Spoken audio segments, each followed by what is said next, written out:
He walked into the building wearing a wrinkled button-up shirt, a plain black tie, and a name tag that read Daniel Miller. No security entourage. No luxury car. No assistant trailing behind him. Just a printed resume in his hand, and a curious glint in his eye. No one knew that the man standing in the lobby that morning was actually the founder and CEO of the entire company. For the past 15 years, Thomas Beckett had built this enterprise from a dusty garage to a national brand. Over 10,000 employees. Offices in 5 countries. But lately, he felt something was off. He had been hearing whispers.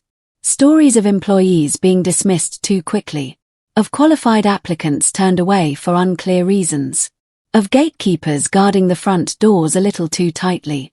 And so, he decided to walk through those front doors himself. Not as the CEO, but as just another applicant. It was 8:43 a.m. when he approached the receptionist. "Hi," he said politely. "I'm here for the entry-level logistics position. My interview's at 9. The receptionist looked up, barely interested, chewing gum and scrolling through her phone. "Take a seat," she muttered. "They'll call you when they're ready." For the next 30 minutes, he sat in the lobby, watching. A nervous young woman was turned away because she was 5 minutes late. A man with a limp struggled to open the glass door, only to be met with impatient stares. Not one smile. Not one warm welcome. Then his name was called. Daniel Miller. "Follow me." The HR assistant who greeted him was young, perhaps in her mid-20s, dressed sharply, holding a clipboard and walking briskly.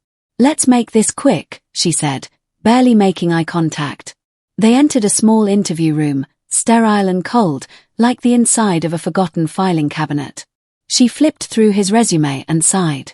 "I see a few gaps here. Why were you unemployed in 2019? He answered calmly. "I took a sabbatical. Volunteered at a non-profit overseas." She raised an eyebrow. That's not really relevant experience." Thomas, or Daniel, rather, nodded, biting his tongue. He wanted to ask, since when did compassion and real-world experience become irrelevant? Halfway through the interview, she interrupted him. "Listen, Daniel. I'm just going to be honest with you. We're looking for someone with more recent corporate experience. Someone who fits the company culture." He smiled gently. "What exactly is the company culture?" She leaned back, smirking. "You know, energetic, trendy, tech-savvy. We move fast here. You seem more old school." He paused. Her words landed harder than she realized. The company culture she was talking about? He created it. Every value printed on that company wall came from his heart, years ago. And then, it happened. She stood up and extended her hand. "Thanks for coming in.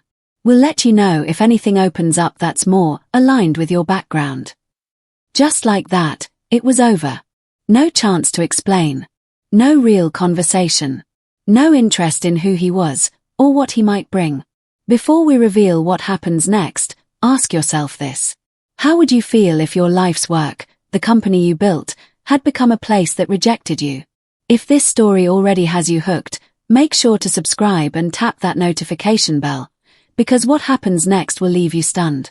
Now, back to the story. The next morning, Thomas returned. This time, in a tailored navy suit. Polished shoes. No disguise. As he walked through the lobby, the receptionist stood up, wide-eyed. "Mr. Beckett. I didn't realize you were visiting today."